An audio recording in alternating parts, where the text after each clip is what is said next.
আমার সবটুকু বিশ্বাস যে দিয়েছে ভেঙে, তাকে কৃতজ্ঞতা জানাই।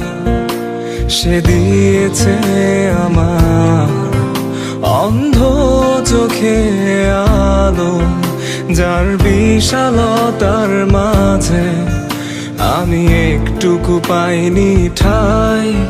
তাকে কৃতজ্ঞতা জানাই, সে যে দিয়েছে আমায় মহাশূন্যে আশ্রয়। আমার সব অপূর্ণতায় যেন হয় আমার শূন্য পথের প্রতি শ্রেয়তম আশীর্বাদ। যখন